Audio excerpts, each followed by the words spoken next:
a problem with people that's in the streets. He had a problem with religious people. How can I help anybody when when I was not even able to help my own son? I would never do that. I would never do that. And I became that in a matter of minutes when they took my pain pills away. And I said, I'm not where I want to be, but thank God I'm not what I used to be. This is Faith in Your Recovery. I am Randy Davis. Welcome to the battle. Greetings and welcome to you, our faithful listeners. On today's episode of our Faith in Your Recovery podcast, I've got the feeling you're going to get some new insights, some new ideas, some new ways to work through your struggle to find victory. I know for sure after reading Chastidy's bio, that's going to be a very positive thing, and we want to influence you in that way just as Christ has influenced us. So welcome to this episode, Chastidy. Hi, thank you for having me. I'm very excited to be here. We're just as excited to have you.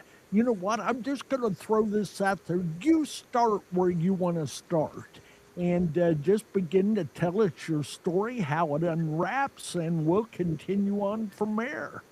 Okay. Yeah. So, I am a nurse and have been for 22 years. And, I'm also a person in recovery. And so often those two things don't mesh well, people that struggle with addiction and people that work in healthcare. So I was kind of, I found myself caught in the middle of these two things, wanting to let go of one side of myself, meaning the addicted side, and not wanting to let go of the healthcare professional that was within me.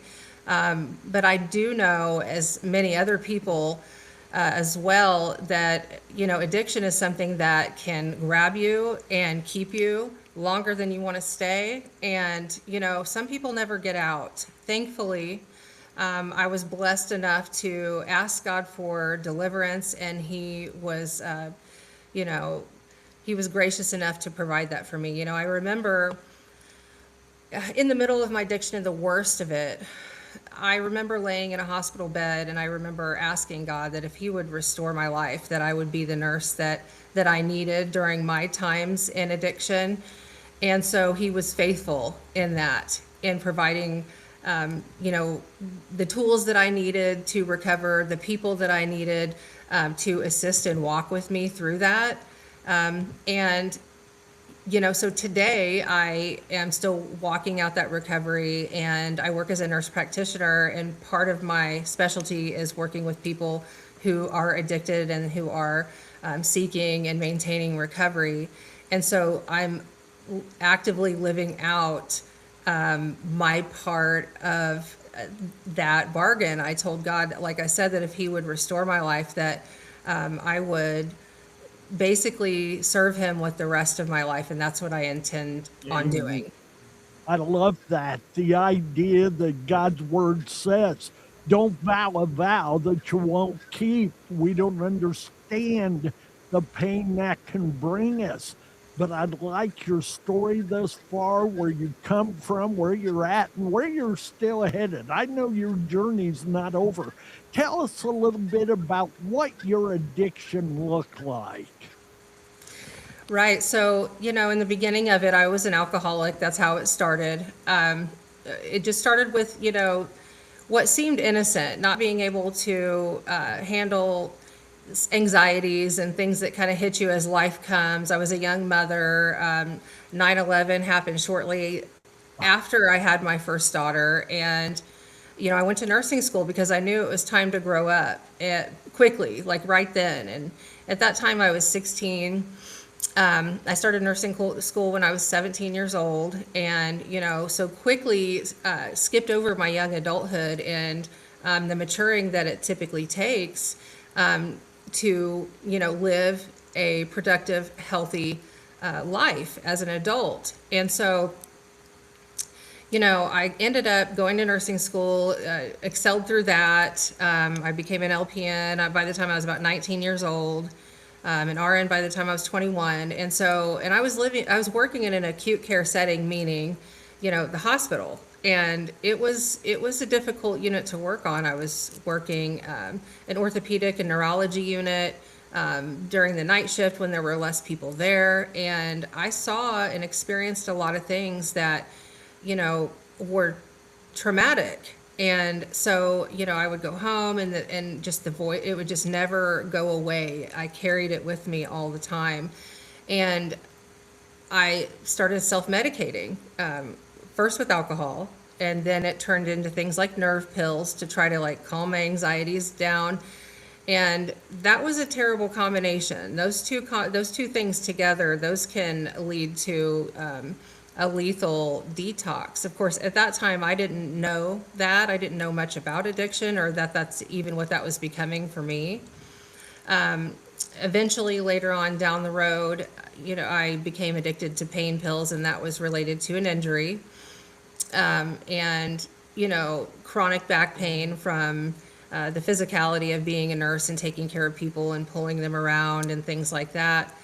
And so it kind of, for a lot of years, it didn't seem like what I would call an addiction or what I had witnessed as addiction in other people. I saw it more as something I used to cope. And during that time, it was becoming more of a dependence.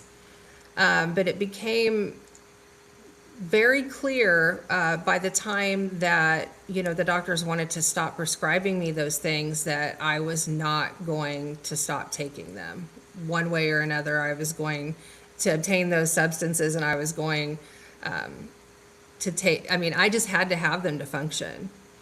And as scary as that was, it was just something that I was willing to risk on a regular basis. And you were into your nursing profession at this time, right? Yes. Yeah, I was well into it, for sure. Go ahead. So, later on, there were some traumatic life circumstances that I wrote about in my book, Heroine, Decide and Conquer. And, the thing is with addiction is life is always going to life, right? So things are going to happen in your life that are going to be things that you didn't anticipate, things that cause you to have a trauma response. And so for me, that was, infidelity in my marriage that I wasn't expecting to happen. And when that happened, I sort of went into shock. I didn't know how to handle the emotions, as if I even did before that. I was struggling to manage my emotions before anything that traumatic had happened in my life. So when that happened, when I learned of the infidelity, like I said, I kind of went into shock, and I decided it was already becoming more difficult to obtain the substances that I needed to maintain my addiction, basically, at that point. So, I knew that I could reach out to the wrong people. I knew that those substances would be there, meaning heroin. At that point, I knew that it would take much less money and much less of the substance to provide the same high. And so I went straight for those things, and I went at those things hard. So, Chastity, what was your bottom during that time? What was the lights on moment that says, I know you had that time with God in the hospital room, but prior to that, I'm guessing there were some other moments where you cried out, whether to your God or to whatever, your entity was at that time. What was that time like? Or share that with us.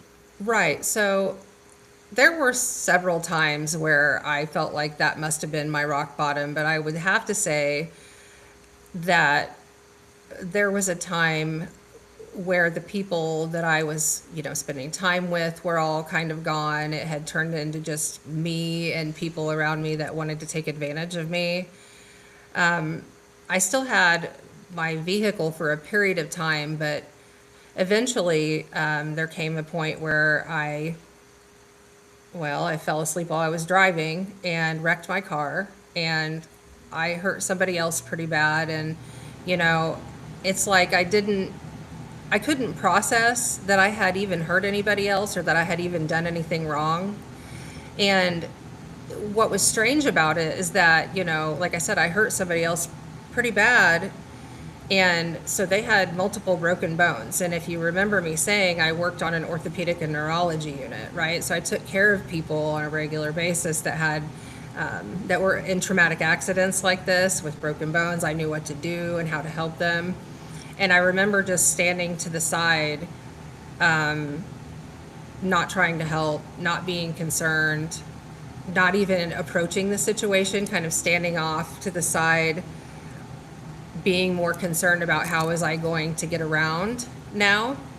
And a lot of the time I was spending in that vehicle as if it were my home, because that type of addiction takes you to homelessness.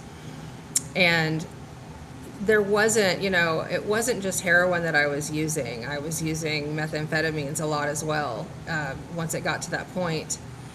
And so I didn't do a lot of sleeping. And so that's how I managed, I guess, to tell myself that I wasn't homeless, that I was just driving a lot. But once that did happen, I remember, that I ended up in the hospital, of course, after the accident. And I don't know, honestly, how or why I did not end up in jail on that particular day.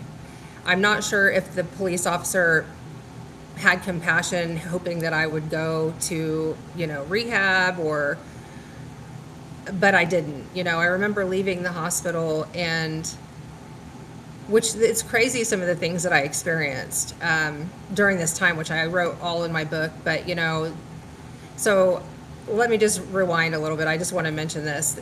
When I went to the hospital after that accident, the nurse that took care of me in the ER that day was my best friend from nursing school. And how that ended up happening that way, is one of those God moments. And it wasn't a good moment. It wasn't a proud moment or a happy moment. This is one of these moments where someone sees you from your past and can't recognize you or your behavior or why you're doing the things that you're doing. And I feel like those types of things happen along the way to remind you that you're acting out of character, that this isn't like you, and that there is a path that you need to return to, that you're meant for. But anyway, so back to when I was leaving the hospital that day, I remember thinking it was cold. It must have been, I think it was November 1st, actually. So it was getting really cold. I really, at that point, wasn't very familiar with the city of Indianapolis. I was from Bloomington. And I remember not knowing where I was, how to get back to any place that I was familiar with within the city. I didn't know how I was going to eat or stay warm. I didn't know where to find anyone. It was just one of those moments where I knew I had gotten myself in such a mess that there was no way I was going to be able to get myself out of it on my own. What? I'm not even sure how to ask this. By connecting with that former, you said it was a best friend in nursing school, is that accurate? Yes. Yeah. By connecting with her through this, what kind of an impact did that make on you? Did you see it as a God moment, or were you too far, beyond that with the drugs and all? When did it come to light to you that this is a message for me? So it was, there were many moments like that. And that's why I wrote this book that I did, because there were so many moments. Again. Huh? Give us the title of your book again. Heroine, Decide and Conquer. How can we get our hands on that? So you can get that on Amazon. There is a Kindle version and there's a hard copy, and you can also get it on Barnes and Noble and I think Booktopia. You can find it relatively easily. And also, I share it a lot on my Facebook page, of course, and then I also run a primary care practice now called Haven's Holistic Healing, and you can find I have a Facebook page for that as well, and you can find the link there. I also have a website for my business. It's havensholistic.healing.com. And I believe I have a link on that website as well for you to be able to find that book. But, these moments along the way were certainly all God moments. Even though, matter of fact, especially because of how uncomfortable they were, it was God showing me that even in my mess, he was right there with me. I guess it's especially because of my mess. It's easy to think that God is only going to be there and be present when you are doing good. But to be honest, in my life, a lot of the times, that's when I notice God being more quiet when things are kind of going well. It's more so when things have been a mess for me that his presence is glaringly, like, right in front of my eyes. I can't ignore his presence. I think that's how he works. He brought us to a good place. We live in that good place. We stumble, we fall, we relapse in life, however that relapse may work. Isn't that when we need him the most to lift us back up? And we don't always see it instantaneously, but as we look at the little signs, they suddenly become a big picture of his love, his grace, that total goodness that he's about. And it lifts us to a point to where maybe he can take a breath and say, Randy, or Chastidy, I can leave them there today, and we'll work that out tonight, whatever the case may be. But what is it that finally, I know you talked about that moment, we've mentioned it a couple times there in the hospital where you made that promise. Was that the moment that turned your life around? And what were your first steps forward? So unfortunately, I muddled around in my mess for quite some time, still yet after that. But I would say, when it finally became clear to me that it was time to make a change, like a forever change, and to, allow God to pick me up out of the mess that I had made. There was a person that God introduced me to. I know for a fact that God introduced me to early on during this period of time in my life. It was unconventional, the relationship in all aspects, but I still know that person was placed in my life to protect me, even in a difficult, scary, dangerous time. And I know that because that person was able to protect me so many times in the middle of my mess. And I mean, in ways that he shouldn't have been able to. So his calling was even above and beyond him at the time, yeah? Yeah. That he was in over his head, but somehow managed, obviously through God, but managed to help meet your needs at the moment. Yeah, what was funny about it was that this person didn't know God at the time, but was still being used by God to protect me. And I knew it because I did know God. I had known God since I was a young girl, and I had just stepped away. I had been through some traumatic things, I guess lost trust, just went my own way. It happens. And so, but I could still see the anointing on his life, even though he had no idea what that meant or what I was talking about. All he knew is that everywhere we were, I kept a Bible with me everywhere. And I remember the first time I tried to go to rehab and leave my, basically the company of him. I had to tell him, I need to go to rehab and get my life right. This is not how I live my life. I don't know how to live this way. I remember him laying his head on my lap and violently weeping that he did not want me to leave him, right? And I knew in that moment that it wasn't going to be me that he was going to miss.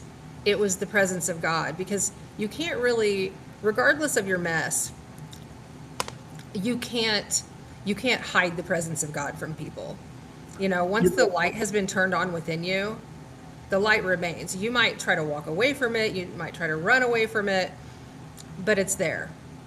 I love those words, regardless, you know, of how it may look. You can't get away from God. No. You can't get away from the truth. And, you know, I've heard it said, I forget who originally said it, but he's like the hound of heaven. He's constantly pursuing us, nipping at our heels, wanting to get a good bite of his love within us. I know that almost sounds violent. I don't mean it that way at all. But it's just the idea he'll stop at nothing in his pursuit for us. No, he won't. It's a scandalous love. I love, you know, it's like, like the reckless love, where it talks about, you know, scandalous love. It's true, because by all rights, like, I was thinking the type of life that I was living, it would have reminded me of the book of Hosea, where, you know, the husband goes and buys back the wife out of prostitution. That's basically what I was doing. I was living this life that was not of God, but he was not going to give up on me. So he was chasing me throughout my entire mess. And so this is how I knew it was time, though, right, to completely change. Was this man had been with me throughout this whole mess, right? This, I feel like, a God-appointed man that had walked with me through this entire thing. It finally came one night where I had told him I was going to go and turn myself in on my charges that I had. You know, it was time to face the music, basically, but I wanted to see him one last night, basically to say goodbye, because I didn't know when it was going to be the next time that I saw him. Did he know you were going to say goodbye? He did. Okay. Yeah. Good. But, you know, it kind of started, you know, in that lifestyle, when you say that, people say that a lot and they don't actually mean it. They'll say that for just whatever reason, or they want to, they change their mind, whatever the case may be. But I really meant it that night. And I wanted to say goodbye. I wanted to spend the last night with him, and then I wanted to go and turn myself in. Well, I go into the gas station, to the bathroom, and I come out and he's gone. He left me there, was nowhere to be found. He never came back.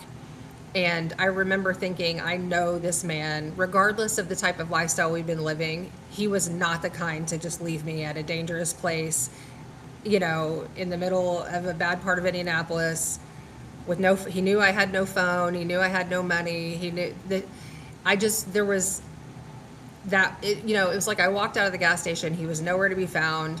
I remember seeing a beautiful sunset, and I remember it was like I could hear God saying, "Are you ready yet?" And I remember thinking, you know, you never feel ready. And I was like, no, I'm not ready yet. And I look over at the gas pump, and there's a police officer pumping his gas there. And he's like, and I can just, it's like, you know, you can, and it's like God was like, do you want to ride to the police station? And I was like, no, I want this opportunity to, you know, say goodbye to this man. Well, I never see him again after that, right? So finally, the next morning, I go and I turn myself in to Marion County Jail, and I go through the big processing center, which is like it's like a dungeon. You know, it's like one cell after another, and it's just a terrible experience. And but what's funny about it is that, you know, I went through the whole processing thing, and they finally called my name to be checked by medical, and then, you know, right before you go upstairs to finally be put in your cell block. And as I walk over, I hear Chastidy, and I look over, and it's him in processing too. And so first of all, the likelihood that we would see each other is slim to none, right? In an Indianapolis processing center, to see when anyone God's you know. involved, and we know it's 100 to 1 in our favor. Okay. Yeah. Sure, that's my heart. And but the thing is he shouldn't have even been in processing for the state. He was federal, Right. so he should have gone to a completely different place. And it was an error that brought him there. Yeah. So it was like God was like, if you wanted to say goodbye, you just needed to do what you needed to, you know, what I asked you to do, which was go and be done with this. You know, but the thing was, and I was so grateful that we got to say goodbye. But you know, after that, it was almost a decade before we saw each other again. But you know, we're married today. So the story has a good ending in that Yes. respect. I was going to be asking you here in a few moments if you just said other than what you just said. What? Now, you can still do it. I'm still going to ask the question. This man, what do you want to say to him today concerning all this? What do I say? What do I want to say to this, to my husband, the one I'm married Yes. to? Um, Yes. you, you know, I want to thank him for not only the things that he did to protect me back, you know, during that scary time, but I want to thank him for taking the time to invest in himself and see the value in himself enough to, you know, get clean and sober and stay that way, because it isn't just him and I that have a good relationship in life now. It's the gifts that are hidden within people that are addicted and living that lifestyle are so immense. There's got to be a reason why these people are under attack, right? Spiritually, because the gifts are glaring to the enemy. And so if he can keep them stifled by this addictive nature and this like poor self-confidence and, you know, this is all I'm ever going to deserve or be, it's completely false. It's a fallacy. Matter of fact, like I said, some of the greatest gifts are hidden in these people. Like I never would have imagined that I'd be running a medical practice. I never even knew if I'd be able to not be addicted, go back to nursing, much less come back and run a practice and help people who are addicted also. And you should see the level of relief on people's faces when they come to me for care and I tell them that I'm in recovery. Because often when they come, for some reason, I assume they know that I'm in recovery. In my mind, I think, well, maybe somebody sent them and said she'll understand you because she's in recovery. But oftentimes they don't say that at all, and they end up in my office anyway. And so, you know, it's like, it's always this source of shame when they're telling me their story. And then I inevitably, at some point during their story, when there's a pause, I get to stop them and say, did you know I'm in recovery? And you see a level of relief, right? But then I say, did you know I'm in recovery from meth and heroin? Then the whole thing drops. You know, the whole like stress melts away.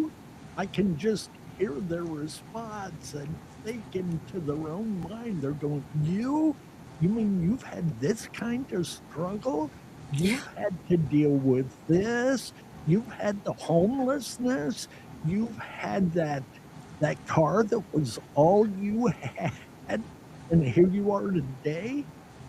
I get cold chills, spirit chills thinking of it. Yeah.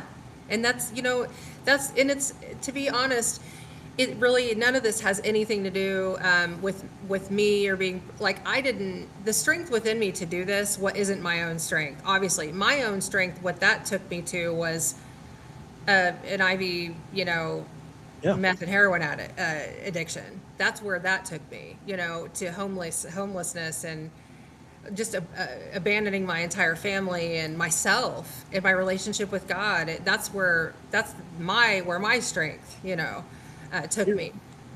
You know, we've read up on you a little. This is going to be a little long, folks, so hold on. But it's a quote of yours, and I want the people to hear this, and then we'll talk about it.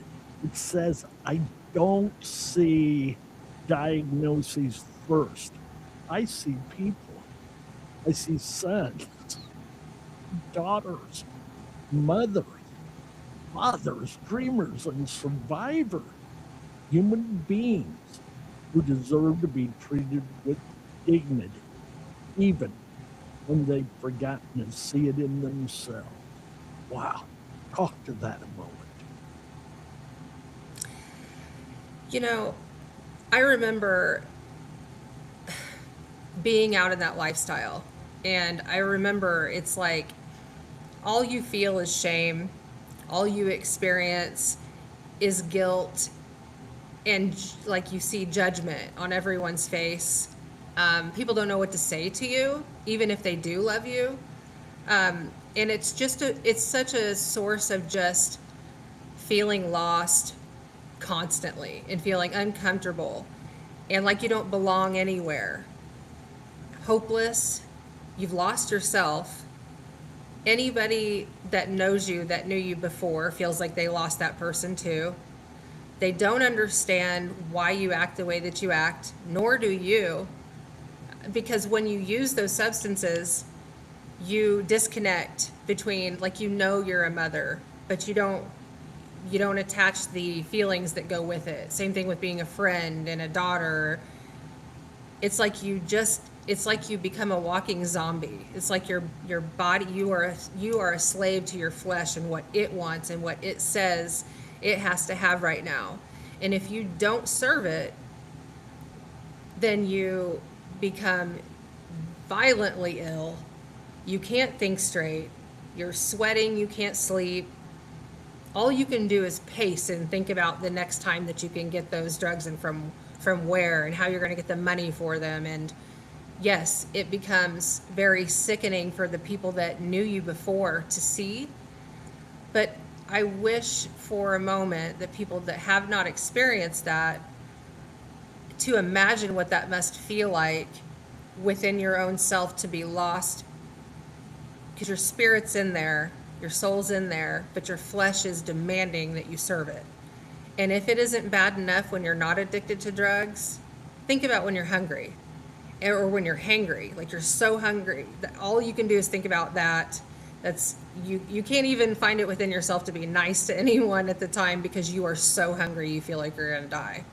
That's what addiction feels like, only I call it the green monster. It's like there's in the pit of your stomach, all it does is scream and throw a fit until you feed it. And it's hard to understand unless you've actually been there, you know? And so a big problem that I ran into during my addiction too was not having a healthcare provider that understood or had been in my shoes, or God forbid, been in my shoes, understood, came out the other end and knew how to succeed on the other side of that. That was the thing that seemed to me to be the glaring thing that was missing for the path for other people to succeed and to exit this lifestyle, to stay out of it. So that is what I told God I would do if he would restore me. And so he was faithful and he did that. And so I'm on the other end of it, doing the thing that I told him I would do so that I can provide hope to other people who want to exit that lifestyle, stay out of that lifestyle, and have hope and support when they do it. Wow. As I listen to that, I hear you pouring out your passion and compassion for others who have been where you've been, had to deal with the things you've dealt with, and face the possibility of the same scars that you're trying to heal today. And thank you. Thank you for your work. Thank you for your caring for others as you have. All of that is so integral. I've dealt in this area with our small groups where A Better Life, Brianna's Hope. We have 42 chapters throughout Indiana. And the things I've learned and the experiences and the victories I've watched, they all stem one way or the other through Christ, whether it's an admission of your need for him, or as you said with this guy, Christ was there. God was working in him, that prevenient grace that was there before he saw it. And that's the way to victory. That's the way to recovery. And it's a hard journey, but as we listen to you and you share the successes, it's a reminder it can happen for us. And my success is going to look different than yours, et cetera, et cetera. Listen, we're getting close to our end here, Chastity. Go ahead and kind of wrap things up. Remind us again of the title of your book share whatever you'd like to share in closing here. Yeah. So again, the book that I wrote, basically, well, it's my memoir, and it highlights basically the struggles that I've had throughout my life, how I came out the other end of them. They all, the culmination is that God's always the one that, extended His grace and mercy to me, and as long as I was able to. Instead of trying to fight the battle on my own, if I just gave it to Him, that was when the success happened. And I don't want everybody to think that success is going to look the same for everyone. It's going to look different for all of us because we're the body of Christ. We're not everybody's a head, not everybody's a hand, on and on, etc. We have to accept the fact that we all have gifts that are meant to help each other so that we can all succeed in a different way. But yeah, so my book is called Heroine, Decide and Conquer. Again, you can find it on Amazon, Barnes & Noble, Booktopia. There's just, it's on my website, havensholistichealing.com. Yeah, so I've got it as many places as I can possibly think of. My publisher is Trueness Goggins, and it's through Veritas Publishing, and he's got tons of exciting authors down the pipeline that already exist, and I'm very grateful to be a part of that list that he has, and that he's helped me create this book and publish it and get it out there for other people to read. And it's very exciting. It's exciting to be known, especially when God has been the one that's healed you and made the story possible. And we're very grateful for you and to you for your time today, for your continued work in the recovery field, for your continued recovery. We'll keep all of that in prayer. Thank you. And maybe we'll reconnect down the road here one of these days and get together again. But what you've offered to our folks, I'm sure, is going to benefit them generously. And it's just good to hear your angle, to hear your success. We'll pray that continues. We know success is a journey. It's not a destination. Amen. And that continues to build. Thank you for your witness. God bless. We wish you the best. And folks, as always, we want to remind you, stay in the battle. The answer may be at the next prayer. It may be at the next tear. It may be around the next corner or our next episode of Faith in Your Recovery. We just want you to get it. God bless. Thank you. We love you. Amen.